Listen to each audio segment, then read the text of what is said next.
La notion de souveraineté européenne est un piège qui va se refermer sur les États européens. Parce que dans un premier temps, beaucoup d'entre vous ont été heureux d'entendre parler de souveraineté, fût-elle européenne, et d'entendre parler de relocalisation après tous les dégâts provoqués par la mondialisation. Mais à y regarder de plus près, il s'agit d'un nouveau piège dont il sera difficile de s'échapper. De quoi s'agit-il? Nous allons prendre deux exemples, un passé et un à venir. Passé, c'est la chaîne de recherche, de fabrication, de conditionnement et de distribution des vaccins anti-Covid.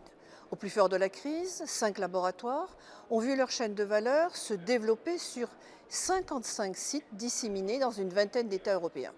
Tout cela parce qu'il y a maintenant plus de 20 ans que l'Allemagne ou la France ont perdu la maîtrise de la totalité des étapes de production médicamenteuse.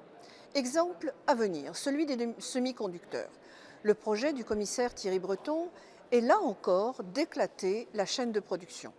La recherche se fera dans certains pays, par exemple en France, à Saclay, mais la fabrication sera confiée à des usines géantes, entre autres en Allemagne.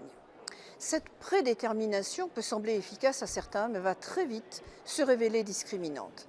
Car il n'est nul besoin d'une planification à l'échelon d'un continent pour obtenir les fruits d'une coopération volontaire entre les États, tous riches de leurs chercheurs, de leurs ingénieurs, de leurs start-up ou de leurs grosses entreprises. Tous ces États sont tout à fait capables de fixer leur stratégie, leur développement opérationnel et la finalisation de leurs projets. Ne soyons donc pas abusés par une souveraineté en trompe-l'œil qui va peut-être protéger la vie de l'Union européenne, mais qui ne sera pas forcément profitable à chacun de ces États.